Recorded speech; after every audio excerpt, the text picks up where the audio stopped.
All right, now I'm gonna go out to spray and I'm gonna take that 2 gallons of mix that I made and I'm gonna go out and spray an area that's about 15,000 square feet at the Freedom Factory.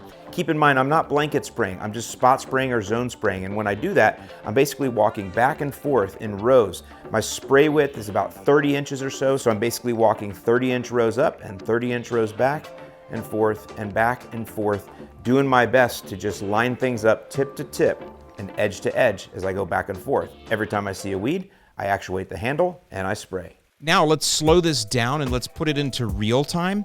Can you see how slow I'm walking? This is very different than applying blanket applications like I taught you a few weeks ago. There we had to know exactly how fast to walk in order to get the tank emptied out evenly and across the area. Here, our plan of attack is different.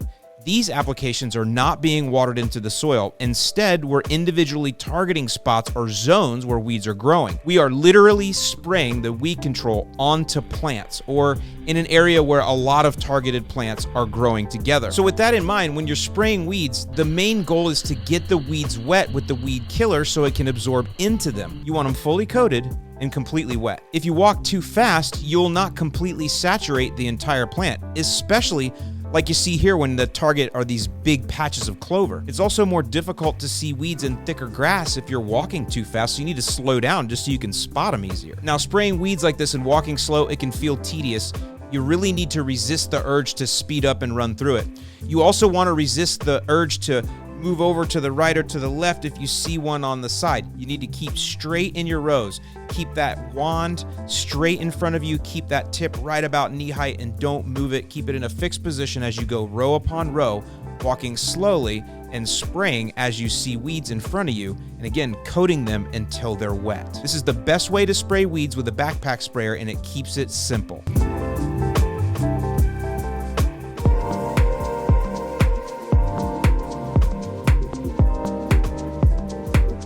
Remember, I practice integrated pest management, which means I only spray the harsh chemicals in areas where there are actually weeds present. Now, this is why I don't typically recommend weed and feed products, because the granular products, they go into the spreader and the weed killer is just spread everywhere, all over the lawn, even if there are no weeds there. Now, with the liquids that you can see me spraying here, I can target spots or zones where weeds are present and not apply unneeded chemicals in areas where there are no weeds.